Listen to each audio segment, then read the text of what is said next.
Yes, James, welcome to the episode, mate. How you doing? Thank you, mate. Yeah, I'm not too bad. Not too bad. What about yourself? Yeah, I'm good. I'm good. It's boiling outside. I don't know if you've been outside yet, but it's roasting in Sheffield again, so I'm buzzing.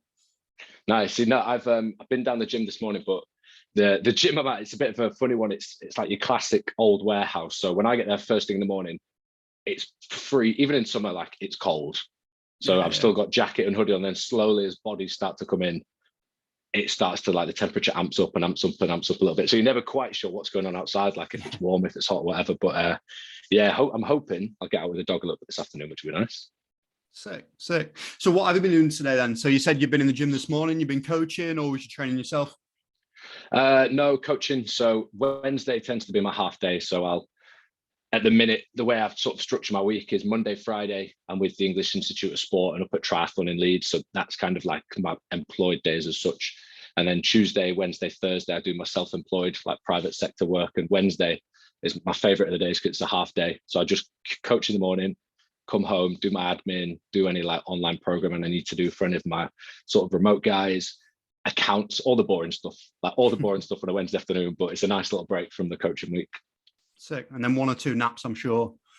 Yeah, I used to be a big nap guy, like and a big sleep guy as well. Like if I didn't get my 8 hours, then I couldn't function the next day. But whether if it's since like Olivia, my daughter, was born or not, naps are no longer a thing, and I can seem to function without much sleep now, which is sad, really. But it is what it is. Mate, you're an adult. That's full adult life. We can turn your back on it. I don't know when it happened either. I didn't want it, but it's just sort of happened. It's not being able to nap anymore. Love it. Love it. Sweet. So how about you give us a little bit of an introduction, mate? Tell us a little bit about yourself, where you've been, what you've done, and what you enjoy doing. Just a little bit of an intro for the listeners. So I suppose my kind of intro into coaching actually came as a bit of a weird one. I was an outdoor instructor initially. So I got my sort of first coaching experience working in like not holiday camps, but if you were a kid, most kids in the UK went to like a Kingswood or a PGL or something like that, where you did some like climbing, you did some kayaking, you did some abseiling. And when I left college, I got a job there in one of those centers. So for the first few years, worked in like outdoor sports, but I'd always kind of had a passion for the gym and fitness side of things. So worked a few years in outdoor sports, then qualified as a PT, went down your sort of working gyms, PT route, did a few years of that, but then always having, I suppose, like loads of S&C coaches say, you're sort of a failed athlete, did loads of sports, but didn't really do any of them very well. It then meant that I always had this passion for working in sports, and just decided that I wanted to try and work in a professional setup. So ultimately made the plunge to go back and get my undergrad degree. Got my undergrad degree in S&C at the same time as like working a few internships like everyone does. So worked in rugby league, in kind of youth rugby league, worked in youth rugby union. And then when I started my master's degree in 2017, I got an internship with the English Institute of Sport. So that was based in Sheffield, and sort of that was where I first met you, mate. I was just thinking that then. Yeah. I think my first day was like your first day there as well with wheelchair basketball. It was, yeah, I think it was actually. Yeah, you're right. Yeah, I think we both of our first days, and they went, right, you're coaching this wheelchair basketball group, who it was their first day as well. And, so there was a lot going on, but it was mad. It was a bit of a sort of fast get used to how I was running. That's the one. But yeah, so I was based there with GB boxing, wheelchair basketball at the time, sort of para table tennis, just kind of covering a variety of the sports that went on. That was 2017, and then in March 2018, started at GB Taekwondo. So obviously the goal being 2020 Olympics became 2021 Olympics, and I stayed at Taekwondo up until January of this year, when I sort of made the decision to move into the private sector. My initial plan was actually I was stepping back from pro sport, and I was going to go full-time kind of self-employed private sector, try and continue some of the work that I felt I'd been doing in combat sports, particularly with like a focus in MMA. But then just actually as I was leaving Taekwondo, a role came up with triathlon up in Leeds that was 2 days a week, still with the Institute of Sport. And it just fitted really nicely into what I wanted to do. Like I sort of had this idea in my head that I wanted to keep my foot in pro sport somehow. And then this came up. So yeah, started there. So at the minute now I do 2 days a week with Triathlon in Leeds, 3 days, sometimes 4 if I work a Saturday, like private sector work, primarily with MMA fighters, both professional and amateur. But then also I've got some professional boxers. I've got a karate athlete, kind of an array of combat sports anyway.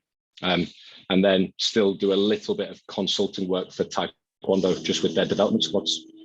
That's awesome. That's cool, mate. It's I think your journey through S&C is very similar to mine, you know, and I think it's probably very similar to a lot of different people's as well. You know, that PT, just enjoying being around people and coaching, and then just kind of hooking on to the next thing. You've definitely spent more time in the IS than I have, which is, you know, something I always wanted to do more of, actually.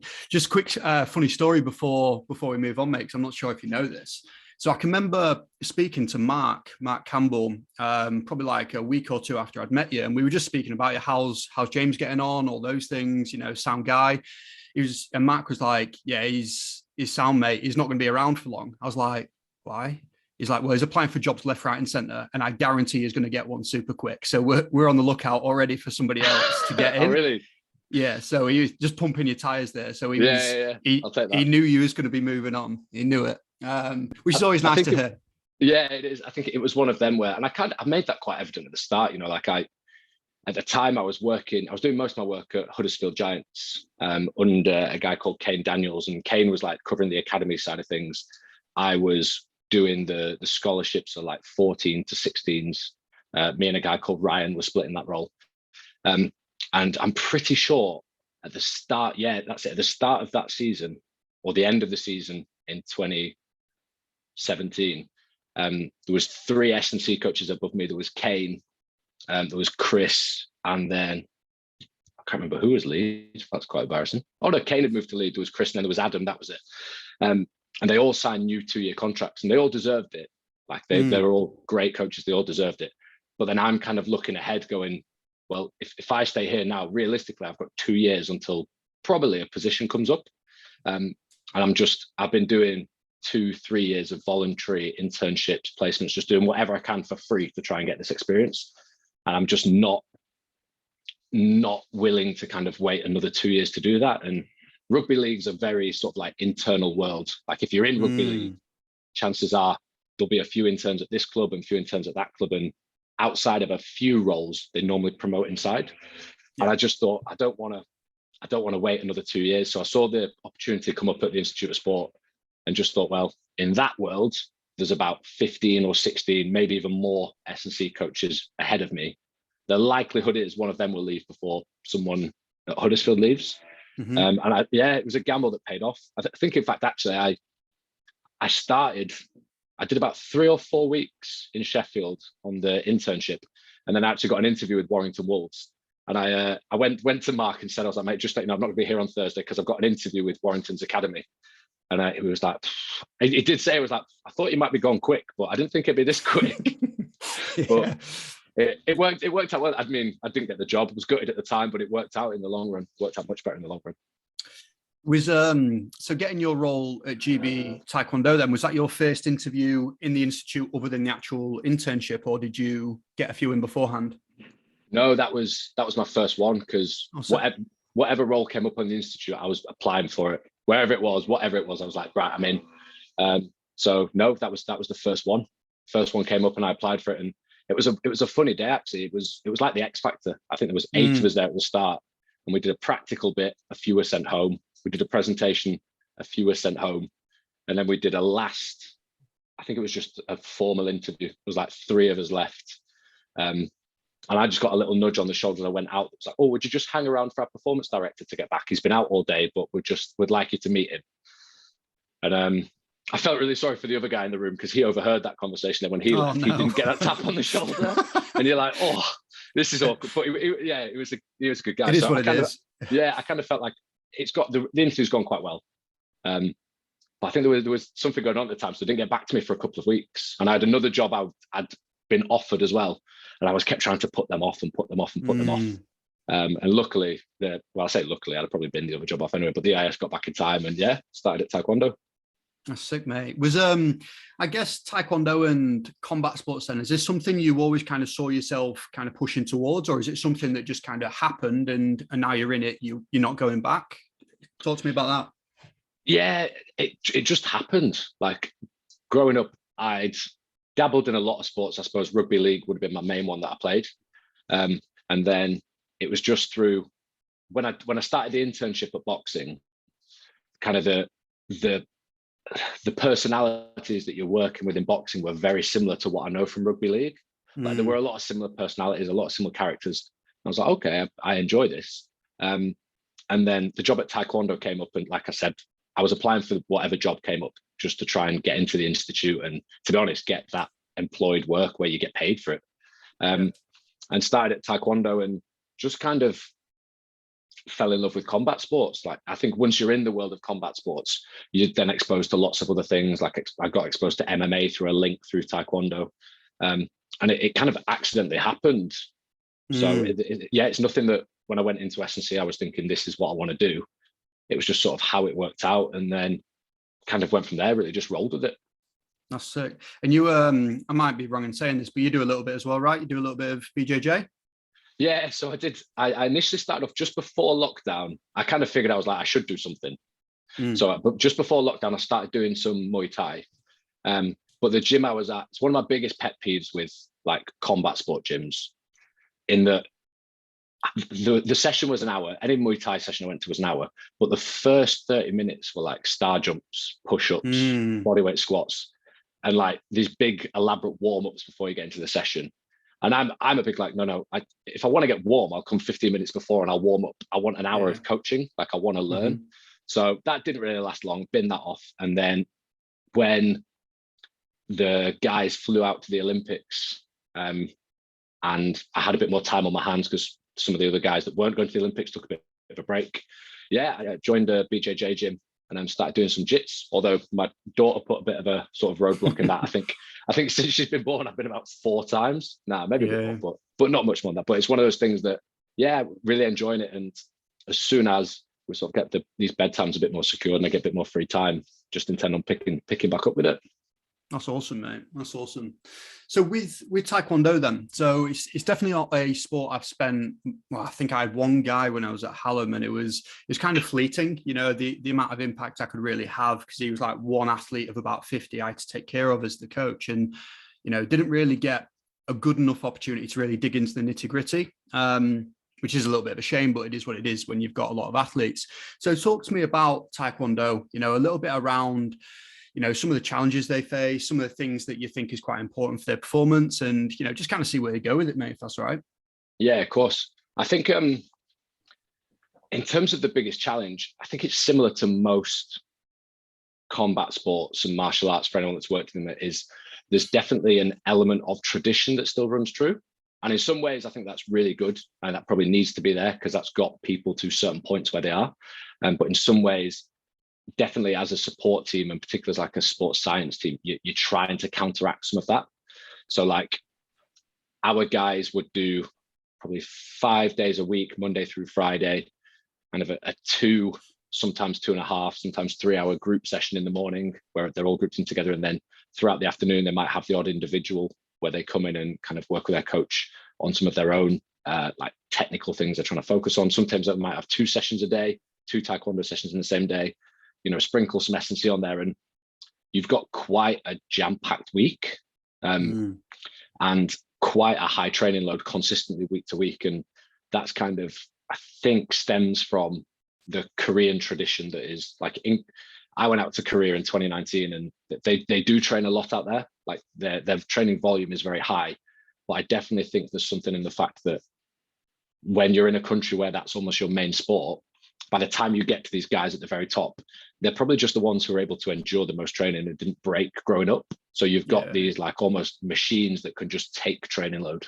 and handle it really well. Whereas particularly in the UK, we're not blessed with that. You're picking from a very finite group of people. And then the challenge that you face is to try and get them to progress technically. The approach is we're going to give them all this training, lots of training volume, but we know they can't handle that.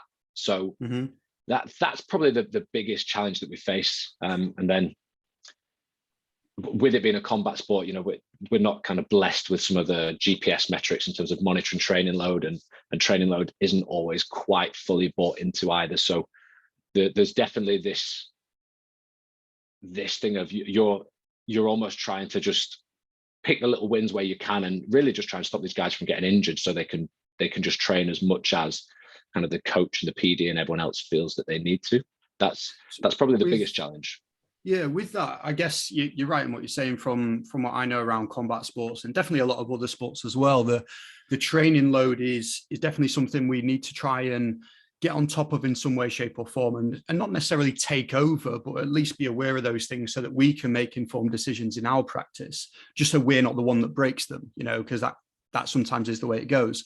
What are some of the ways you try to unpick that a little bit, the training load, the wellness? How did you go about that as a team, I guess? Yeah, so we kind of tried numerous things throughout the 4 years that I was there. I mean, we're always fighting this kind of wave of wellness questionnaires. So initially the guys had an app on their phone that every morning they just put a little wellness questionnaire on the phone. Some did it, some didn't. Then the kind of eye was, well, can we get that information soon enough to react off it? So we kind of put screens in the reception so that when they came in, they almost had to sign in for the day and put their scores in. But equally, again, some did it, some just walked straight past. So that was always an ongoing thing. And we would try and take advantage of if someone did consistently do the readiness questionnaires, then that would be a conversation with a coach. Our Paralympic group, for example, were really good at that. Like, they do their wellness questionnaire every morning. So that meant that before training started, I could kind of sit down and have a little word with the coach that was like, look, okay, well, Amy's been reporting really well all this week, but it's now Friday and you're sparring this morning, but she's reporting quite high soreness, quite high fatigue. Like, I'm not going to tell you what to do, but I just want you to be aware of this so that now you as the coach can make the best educated decision. So there's definitely an element of trying to use that. I think probably one of the biggest things that we did was, depending on the phase of the year within, the guys would always have S&C sessions with us on either a Monday, Friday or a Tuesday, Friday. So we had a session that was relatively early in the week and relatively late in the week. So when I started there, we took delivery of a Force platform and like a portable rig as well. So one of the first things that we really started to dive into was, well, how can we integrate this into some kind of readiness monitoring as well? So because we're seeing them start of the week and end of the week, like, what can we do so that when they come in, I can put in everyone's programs, right? This is your warm up. And then before you get into your session, everyone's doing a drop jump. And then that's kind of almost, we can use it as two ways. One, we can sell it to the athlete as, this is to kind of monitor your ongoing performance improvements in certain characteristics that we feel are important to Taekwondo. But equally, in like a drop jump, if someone is a regular, like 3 RSI 0.18 contact time, and then they're coming in this Monday and it's like a 2.4 and the contact times like 1 or 2 standard deviations outside of the norm, then that means that in that moment in time, I can adapt the athlete's program a little bit so that, like you mentioned before, I think in a sport where they're doing so much volume as the S&C, you want to have the maximum impact you can, but without taking away from the technical model. So it allows me to adapt the program, but also just to kind of afterwards speak to the coach and go, look, just FYI, when so-and-so came in today, everything we got from the drop jump was kind of telling me that they're pretty fatigued and it's only a Monday or a Tuesday. Like, I'm not going to tell you what to do now, like, but you're the coach, you have that information, like, go away and see as you do fit. And what was your how did you see that information used? Was it like, do you think it was brushed away sometimes? Do you think it was actually taken on board? Do you think it depended on the athlete and depended on the actual coach you spoke to? Yeah, to be honest, like, all of the above. Like, I think when we first brought it in, it was sort of brushed to one side a little bit because it's this new thing, and I'm telling you as the coach, your athlete's tired based off this, and you've never really, like, we've never used this before, so why does this matter now? But I think because we were quite regular with it and consistent with it, and the process went on, and then you would also see certain things like people might present to us Monday afternoon, Tuesday morning as appearing quite fatigued.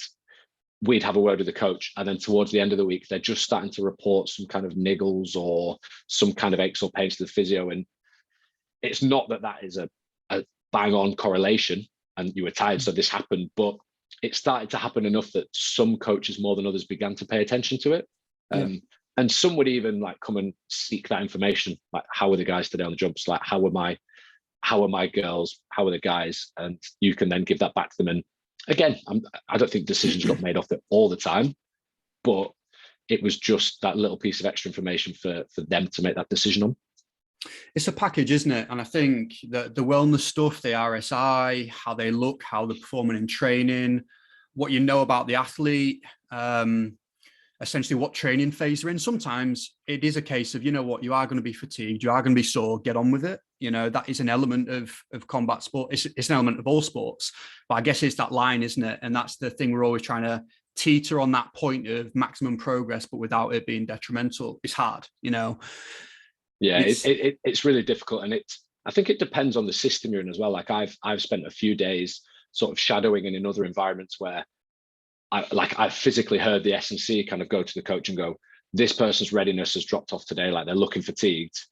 They can only do 50% of this session. They need to miss that other 50% out.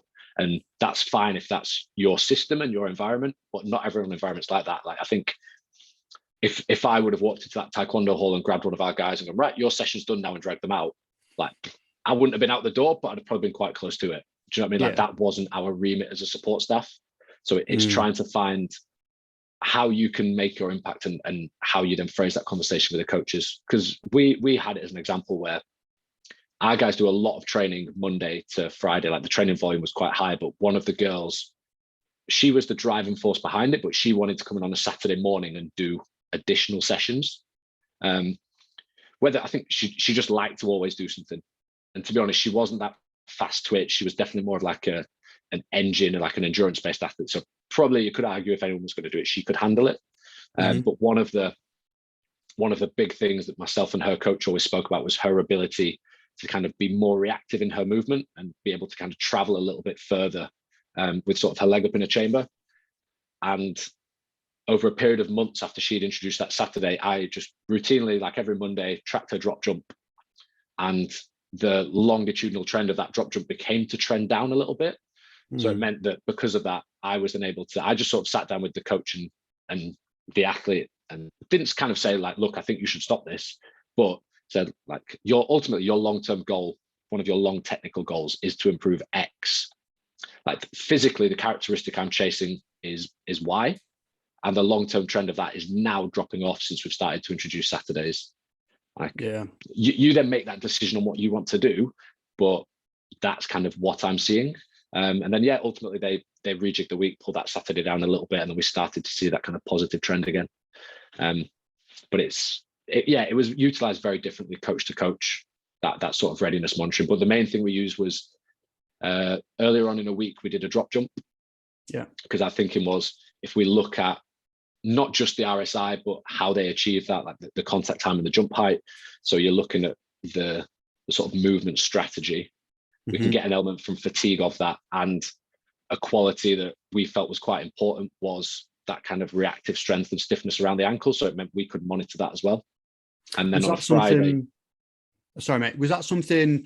Had they done a lot of like drop jumps and stuff before? Was that like, you know, one of the things with neuromuscular fatigue testing is making sure it's something that generally they're quite skilled at, so that there's not that big learning effect and all that. Was that something that they did quite a lot in their program pre? Yeah, so there had been, before I started, they didn't have the force plate, but they did have an opto. So kind of routinely throughout the year, they would do drop jumps anyway. So it was something they were quite familiar with. But also, I don't, whether if it's just because Taekwondo athletes spend X amount of hours per day, basically doing one low level repeated hop. Like I got some of the youth athletes on it that probably really never done like a coach drop jump before, like gave them the cues, step on. And some of the RSIs are ridiculous without them even having done it before. So we could kind of hang our hat on that this is giving us a measure of what we want to see. And then on the Friday, we looked at something a little bit more neuromuscular based in a counter movement jump. And looked at their eccentric duration. So kind of looking at the jump height as the long-term measure of some kind of physical change, some neuromuscular improvement, but looking at their eccentric duration as in, right, well, are they changing their strategy? Is that eccentric duration now much longer than it normally is? Okay, something's going on there. What that's cool. I love hearing about this, mate. It's I think jumping for S&C coaches, it's like S&C porn, isn't it? You know, just hearing numbers where you're like, okay, give me an idea of some of the RSIs and some of like I imagine they're really good at, you know, drop jumps and reactivity. What about counter movement jumps? Give us some numbers to get us salivating a bit. Yeah, so it's really mixed. I memean, we had one lad, Christian, who, what was the he hit a 4.6 RSI with like a 0.115 contact time. Like it was, but the thing is, didn't touch the floor. Yeah, barely didn't touch. But the thing with Christian is like the most laid back kid ever. So like he steps up onto the box. You go, right, Christian, give me a rep. And honestly, like not a lot of care in his face. Steps off, does a 4.6, and you're like, I'm not even convinced this guy was trying, but that was mighty impressive. So yeah, there was a lot of guys kind of in and around the fours, a lot of girls that were high threes as well. We even had one girl, Rebecca, break the 4 on the RSI for her drop jump. So like mad numbers on the drop jump. Counter movement jump varied a little bit. We had a couple of, I think we had 3 or 4 of our male athletes, 2 from our Paralympic team, break the 50 centimeter counter movement jump.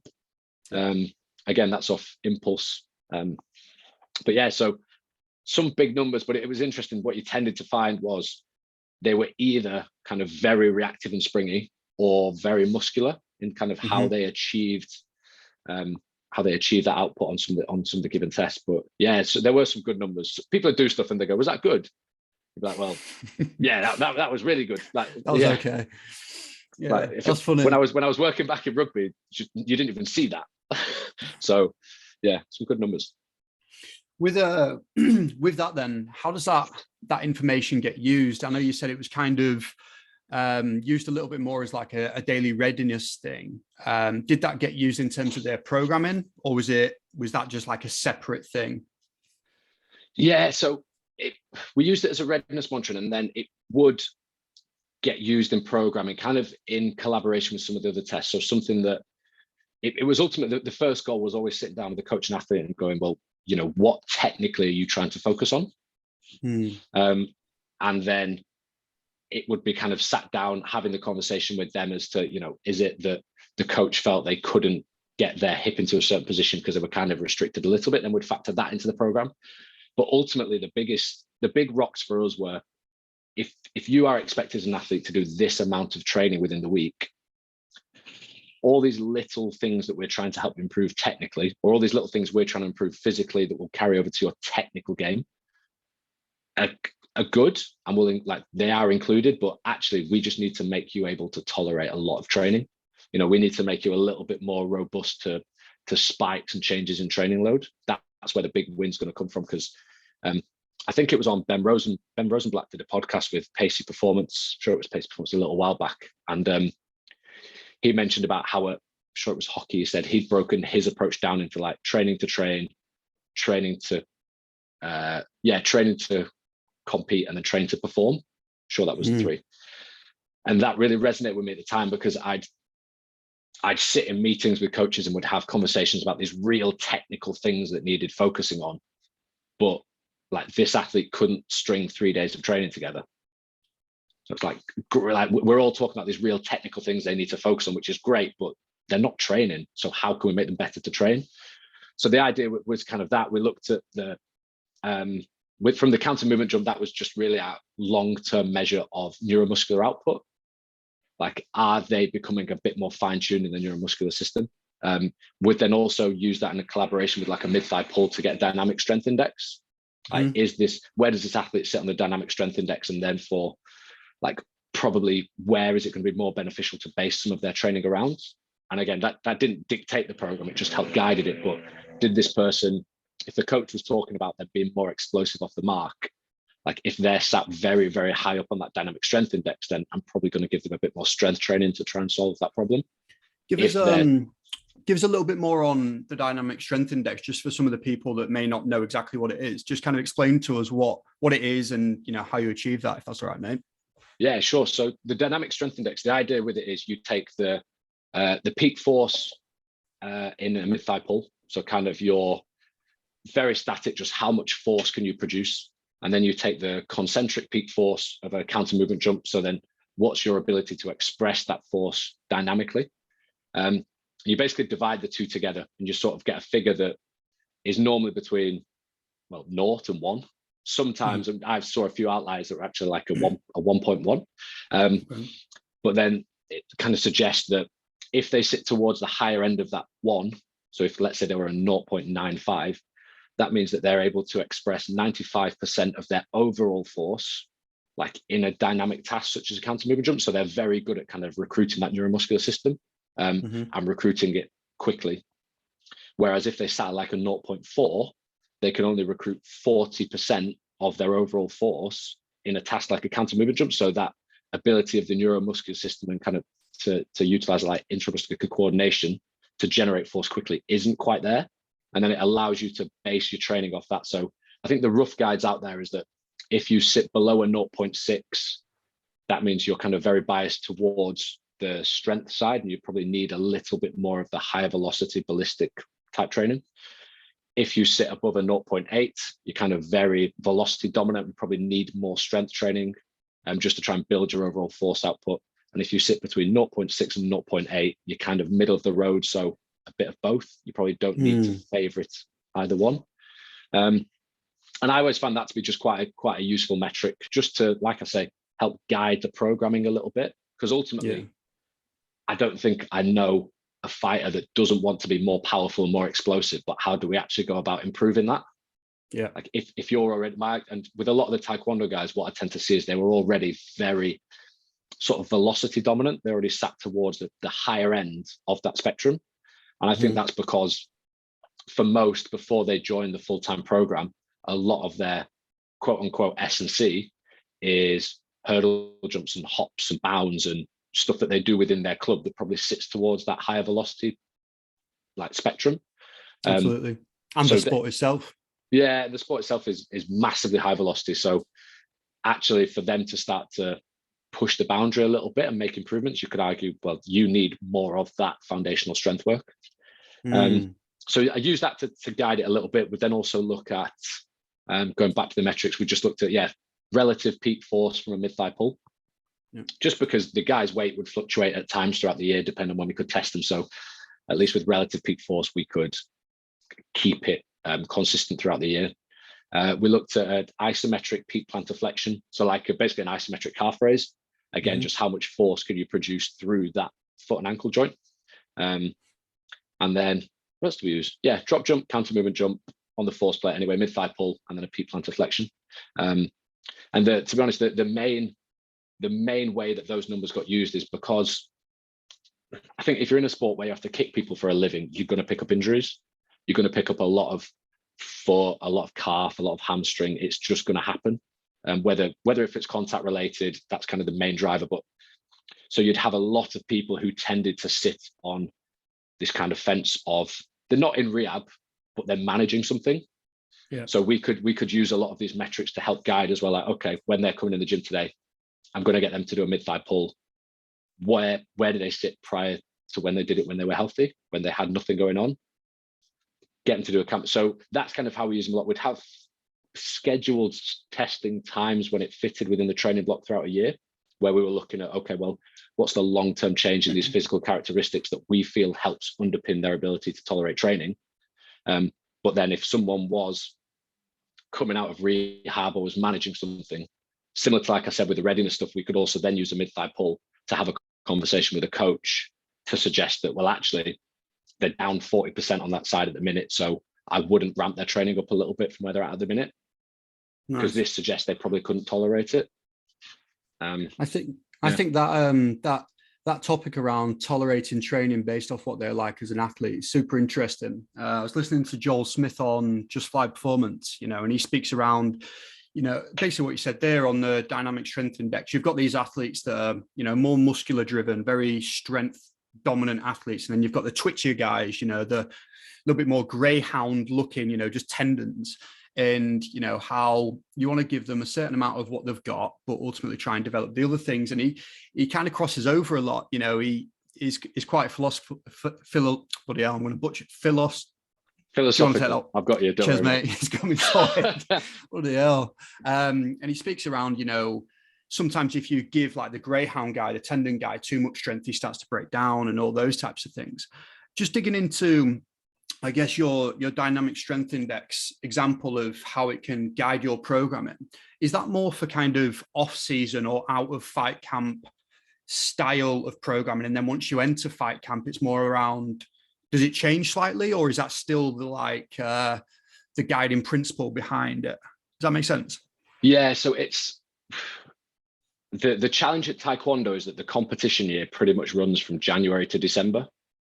Okay. Like I think before I started, or a couple of years before I started anyway, it used to be you kind of had this season where it maybe the competition started in April, drifted out around October, September. But then they brought in the Grand Prix series, which was kind of for like your heavy hitters. So they then spread the other competitions around. So really in Taekwondo, there's no kind of off season as such. And it's a year round competition. It's a year round calendar. And the challenge with that then becomes that the way that athletes qualify for the Olympics is a points-based system. So if you attend a G1 out in the Netherlands, just an open, and you win, you get 10 points. If you win like a Europeans, you get 40 points. If you win a Worlds, it's 100 points. So everyone's kind of chasing these points. And the challenge with that then becomes, if someone doesn't have a good start to the year, they might then start to bank a lot of extra competitions at the end of the year to try and chase those points. So that kind of then becomes one of the challenges where you don't have an off season where you think, right, well, this guy needs some strength work. I'm going to use this window to kind of get it into him. You don't really have that. So the way that I tended to try and run it was just in conversations with the coaches, like when they were, after they'd sat down and mapped out the year, and they would put in, okay, well, we're going to treat this as a technical phase, which I suppose for us S&Cs is like a general phase. We're then going to have these few weeks, which we are going to call an application phase, which for us is probably like a transitional phase, and then your comp phase. They would map those out.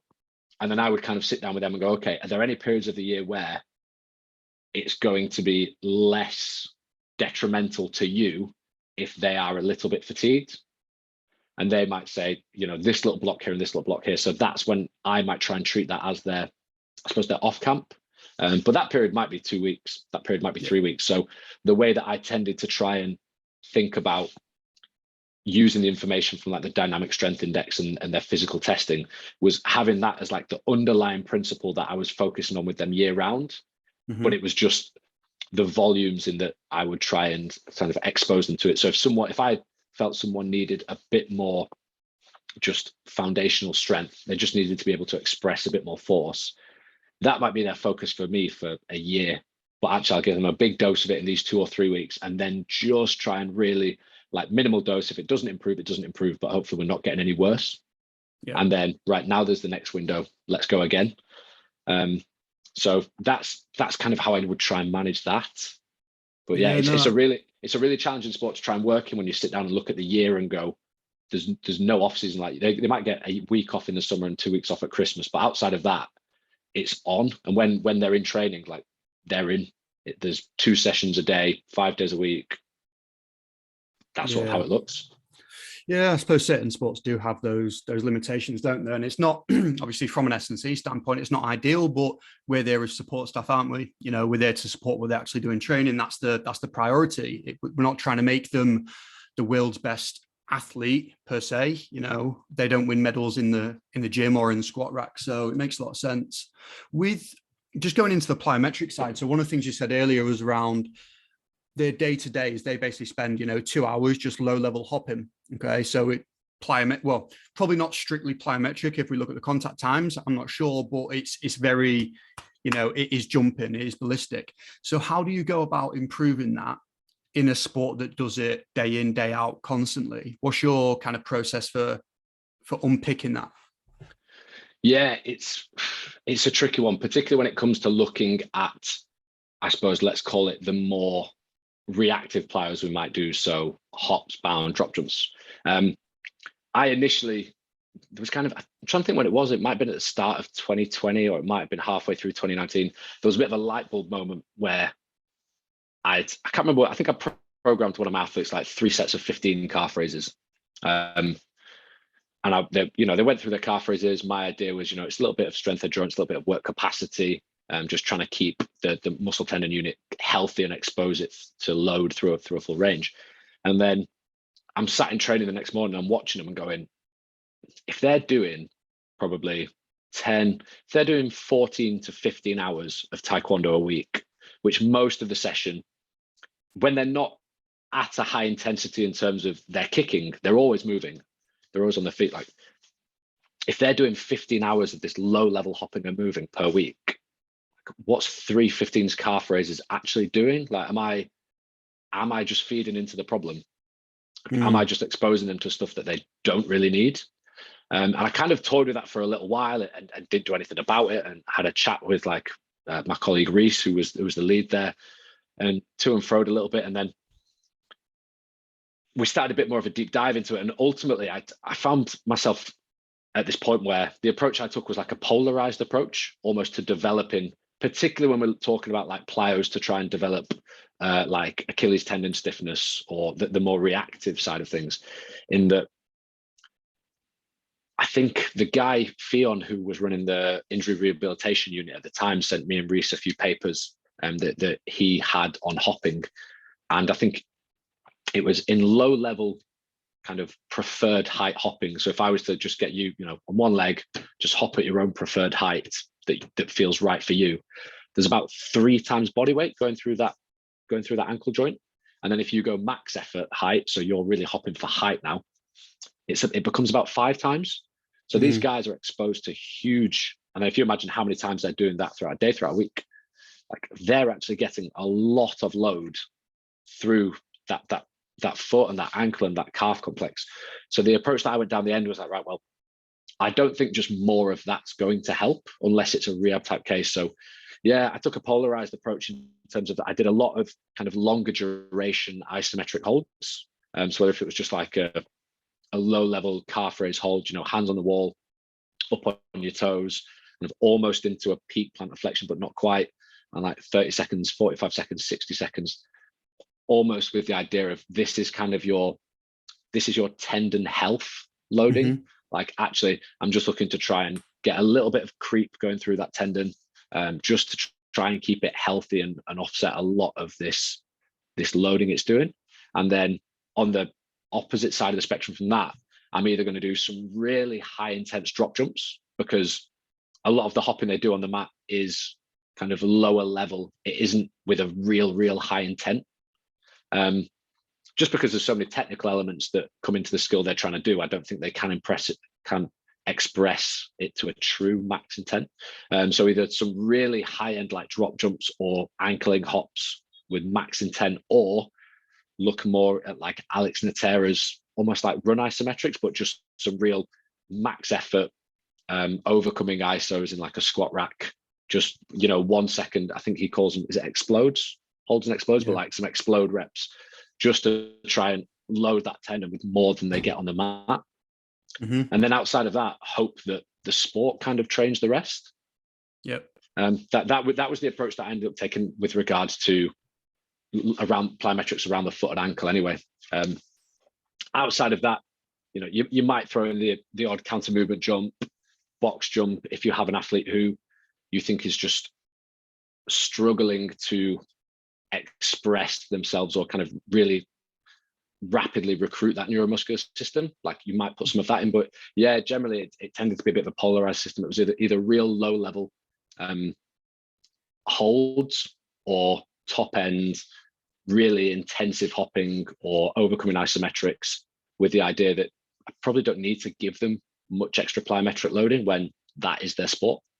Yeah, it makes a lot of sense. I think the sport is going to take care of a certain amount of physicality, and it is that thing of the sport itself doesn't always develop that physical output they need to be successful, you know. And I think Keir Wenham-Platt speaks about that as well, of that is why we have jobs as S&C coaches. If a KPI for that athlete is to move really, really quickly, the sport itself or the training for the sport is usually done at such a lower intensity that it never actually touches that high end.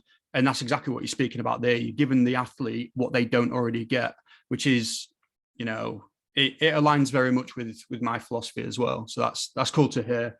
Yeah. With oh no, so I was going to say, yeah, it's basically exactly what Keir said there. I think also when you come back to our big philosophy that we had as S&Cs there, which was let's keep these guys on the mat. It was around, okay, well, how can we improve these qualities we need to without starting to give them load that they're already getting? And I think in some sports, if there's less of a technical aspect to it, like, I don't know, cycling is very technical, but I always use cycling as an example. Like, I think on a bike, these guys can they're so technically proficient that they can exert a real high output on the pedals and on the bike. But I think the more chaos you add to an environment or to a skill, the less of a real high physical output you can start to express. And that's my thing of like, the sport's only going to train so much. And in the gym, I'm just going to really try and expose these guys to more than the sport's going to give them, with the hope that then their technical sessions start to fill into that gap I've created, if that makes sense. And just constantly play that game. You know, the bigger, the more I can like the bigger kind of central nervous system output I can give them in the gym through some of the exercises I have, hopefully they'll then learn to utilize that through their sport. Yeah, man, I love it. It's good stuff, mate. It's good. So tell us a little bit more about what you've got going on, mate. So outside of Taekwondo, and you know, what's next for you? What's next for you in the business, and you know, triathlon? What you got coming up? Yeah, so at the minute in triathlon's kind of in the middle of their race season now. So I joined, when did I start? I started February, actually, just when literally first day back from maternity leave, boom, I was in, or paternity leave, sorry, I was in. And then they were so close to the race season that I haven't really done much with them. Like, they already had some current S&C plans they were doing. I basically kept them running whilst I got to know them. So they're in the race season now. I'm just trying to keep them ticking over, really, whilst I kind of figure out, when we get to the end of the race season, where do I want to try and take this program? Like, how do I not put my stamp on it, but what do I think we could do better as a strength and conditioning team in this program? So that's triathlon. They're sort of all over the place at the minute. Sometimes I might have one in the gym, sometimes I might have 8. Really varies. And then in terms of my private stuff, it's mixed. We've got had a few fighters fight this weekend just gone. Really busy July. So I've got one of my boxers is fighting at the end of July, and I think 3 or 4 of my MMA guys are fighting at the end of July. Nice. Yeah, that's getting quite busy. To be honest, the private side of things took off really well, like a lot quicker than I expected. I don't think many people quit their job just before a baby's due, like hand their notice in 6 weeks before the partner's about to give birth and go, oh, I'm leaving, I'm going to go self-employed where there's no guaranteed salary. So I was a bit worried about how many people I could get through the door to start covering like bills and stuff straight away. But I mean, we spoke a few weeks ago, didn't we? And I've sort of got to the point now where it's a really good position to be in, that I actually don't need to take on any more one-to-ones. Like, I'm kind of at the point where I think if I took on more, it would be detrimental to my coaching and probably my own just well-being or mental well-being, because of how many sessions I was doing in the gym. So the one-to-one side of things, I've got a good roster of fighters now that I'm really happy with, across a variety of sports. So they're all progressing really well. I'm trying to work with the coaches at Top Team to kind of try to make it a more almost like a full-time sport environment. That was the reason that I chose to go to that gym, really. One of the driving factors behind me leaving Taekwondo. I spoke to Carl, who sort of owns it, and it wasn't just, he didn't have this vision of an S&C coach setting up in the gym just so he could have an S&C coach in the gym. It was like he wanted someone who could come in and not necessarily work with everyone, because some guys already have S&C coaches, some guys might already do their own stuff, but have someone who could run workshops and the guys could just bounce ideas off and could help the coaches structure their week in the right way. So yeah, working with them to constantly try and progress what we're doing at Top Team in terms of the support we give to the guys, which is cool. And then the main thing for me now is I'm trying to grow there's two things really, trying to grow the online side of my business a little bit. I've hit the point where, like I said, I don't want to do any more one-to-ones, but there's still scope to do some online work. So trying to bring a few more online clients in. And then I've just started a project called Fight Ready with a guy called Ben Harper, who's the physiotherapist that I used to work with at Taekwondo, where we've essentially got this vision where we want to try and take the support that you would get being an elite athlete on a full-time program, such as boxing, Taekwondo, if you were in football, if you're in rugby, like try and take that support you would get and be able to offer it out to boxers, MMA fighters, anyone who wants that but just can't access it for whatever reason. Because I'm sure you found it as well, and we spoke a little bit about this before we started recording as well, that being in the private sector, you get guys come to you who go like, oh, I've been and seen this physio over the weekend, and they've got me doing X, or all right, I'm off to see this nutritionist and he's told me Y. And I don't know, being practitioners, we all have our own philosophy, and you'll have your big things that you believe in. And if someone comes to tells an athlete that you work with to do stuff that is very opposite to you, like sometimes, whether rightly or wrongly, it's quite hard to then work with that or try to support that athlete as best as possible. So Ben's got very similar philosophies to me, and we had there was an MMA fighter who came back from Thailand, or he tore his MCL in Thailand like last session before his most recent fight. I think he was fighting in 4 days, and a guy shot the video is quite nasty actually. The guy shot on him, like tore his MCL, got through the fight, won it just. And then he reached out to me about doing some S&C work, like starting in the gym with me. And I basically like, yeah, mate, I'm all up for helping you out. Like, I'd love to get you on board. But if you don't think something's right in your knee, and I don't think at this point he'd fully had it diagnosed what it was. But I was like, I don't want to be guessing. Like, I want to know what we've got 7 weeks for your next fight. Like, I want to know exactly what this is. So can you go see Ben? Ben will then feed back to me what it is. He'll give me some stuff to put in your program, and we'll just run it like that for a little bit. So he went to see Ben. Ben gave him some exercises, gave him a bit of treatment. He'd then come and see me. And from obviously me knowing Ben really well, I'd already spoke to Ben before he came in. I'd put a few of these rehab bits in his S&C program. Once he'd finished with me, I then spoke to Ben. So the next time we went to see Ben, he was already up to date on kind of how he'd been in his last session. And the feedback we got from this guy was great. It was like, I've never had this, like outside of when I think he was on The Ultimate Fighter like a while back, but he was like, I've never had this since I've always gone to see this guy here and this guy here, and they've never collaborated. And it was after that, me and Ben went for a drink, and we were just like, I think there's something in this. Like, absolutely.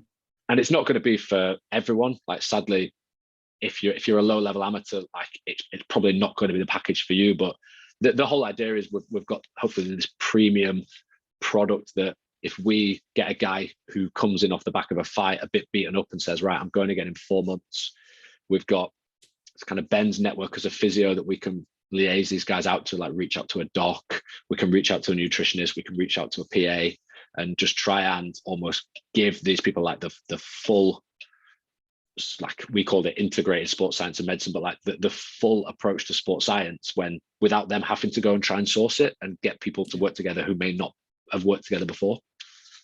So yeah, that's quite exciting as well. Man, it's cool. I think it needs it. You know, it's definitely a sport that is progressing with some of the stuff the UFCPI are doing, and it is moving in the right direction. But there's still areas and cities that need a little bit more of that. You know, I don't know if you found this, but I've definitely been there as well. Earlier on, when I was trying to figure out the online side and what I wanted to do as like a private coach, is pitching it at the right level. You know, pitching your service to the people correctly, you know. So there's been periods of time where I've like tried to throw in every bit of knowledge and make it elite level, you know, make it a Ferrari, but they don't want a Ferrari because a Ferraris cost quite a bit, you know, in which case it doesn't work. So maybe you're happy just giving them, looking outside at my shit Ford Fiesta, giving them one of them, you know, and that's enough to push them forward, and they're happy with that cost. They're happy with the level of service. And that's something I've been toying with a little bit, and it sounds to me you know, what you've got there is really developing a Ferrari for the people that want it and really want to push forward to the next level, which is sick, you know, and I think people will benefit from that hugely. Yeah, that's the hope. And I mean, like you say, it's one of the things that it's probably not going to be open to or like available to most people. Like a lot of people will look at it and go, oh, that's not for me. Like there's just maybe either there's too much there, or realistically, like actually the price is probably a bit too high.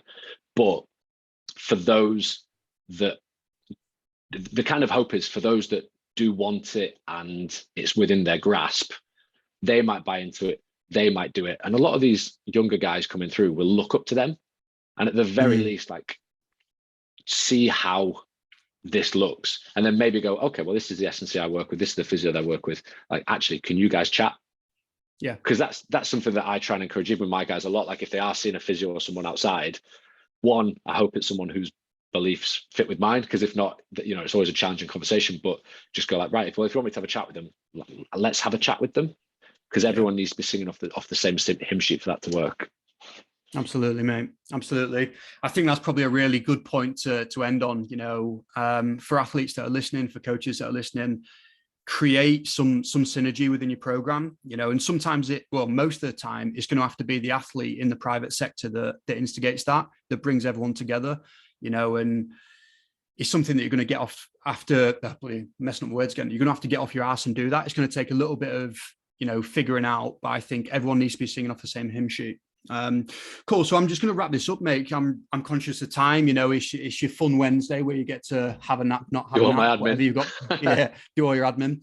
But I just want to take the time just to thank you, mate. And I think the growth of what I've been seeing in terms of your social media stuff, but also what you're saying there around some of these projects you got going on. It's awesome. It's awesome for, you know, people that are involved in S&C, but definitely in the combat space. I think, you know, keep doing what you're doing. It's great to see. Yeah, thank you, man. It's always good to pick up. So yeah, good to chat. Nice one, mate. So at the end of this, I'll put all your details. So I'll put your website, I'll put your Instagram and everything just in the show notes so people can drop in there. But yeah, appreciate your time, James. Thank you very much. No worries, mate. I'll speak to you soon. Take it easy.